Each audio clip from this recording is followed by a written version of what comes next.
tentang ISIS atau Khawarij ya, perlu dicatat oleh kita juga bahwa Khawarij termasuk firqah yang sangat berbahaya untuk Islam dan negara Islamnya. Jadi Khawarij ini sangat berbahaya.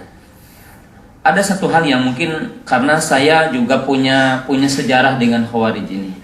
Jadi secara pribadi saya mungkin lebih dari 13 tahun ya hidup dengan manhaj Khawarij ini. Jadi saya punya pengalaman yang cukup lama ya dengan Khawarij ini dari sisi bagaimana mengkafirkan orang.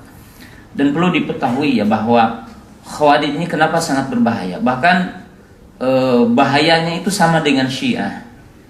Bahwa ingat ya, kalau para ibu, para bapak punya anak terkontaminasi ataupun terbawa dengan pemahaman Khawarij, itu bisa mengkafirkan bapaknya. Dulu kami, ya maaf ya, saya ceritakan ini karena punya itibar ya, bahwa saya biasa menikahkan orang tidak pakai bapaknya, karena tidak ada walinya. Karena menurut ajaran Khawarij ya, yang itu dikatakan bahwa bapaknya yang belum berbaiat itu kafir. Jadi bapaknya yang belum beriman ke gurunya itu kafir. Maka kami suka menikahkan orang-orang tidak ada walinya. Karena kalau itu adalah nikah togut, ini nikah Islam gitu ya. Itu satu hal yang perlu dipahami, ini bahaya itu. Bahkan di sini ada dua kisah yang disebutkan oleh para ulama, termasuk satu ketika Syekh Ibrahim Rohaili bercerita tentang bagaimana orang-orang Khawarij itu tadi sudah disampaikan oleh Ustaz Fathul Bari, bahwa mereka itu sangat dangkal pemahamannya.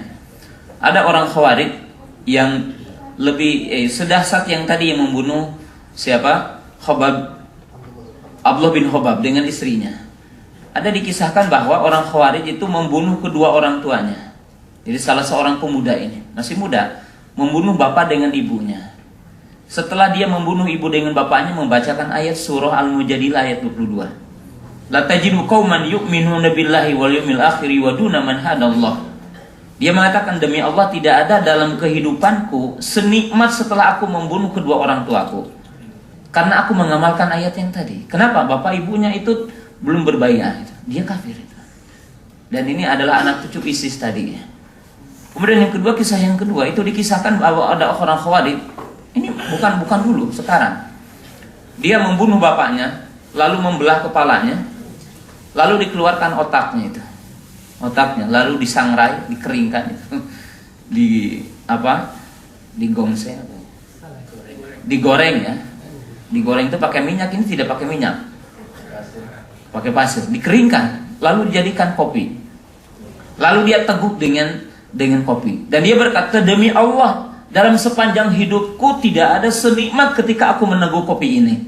Karena aku mengamalkan ayat la tajidu qauman yu'minuna billahi wal yawmil akhir wa duna man hadallahu wa rasulah. Maka di sini para pemuda, para tuan-tuan yang saya hormati, jadi kita tidak boleh menyepelekan tentang fikrah Khawarij ini. Karena sangat berbahaya sekali.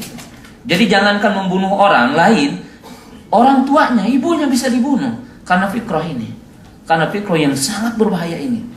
Dan tadi sudah dikatakan qaumun yantalikuna ila ayatin nuzilat ala kufar fayunazzilu ala mu'minin. Mereka mengambil ayat-ayat yang Allah Ta'ala turunkan untuk orang kafir, tetapi mereka mengalamatkannya untuk orang-orang yang beriman. Dan Nabi SAW mengatakan supahul ahlam hudasaul asnan. Mereka adalah orang-orang yang berumur muda dan dangkal ilmunya.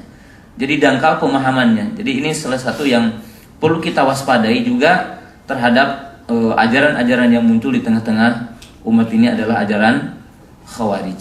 Wallahu ta'ala.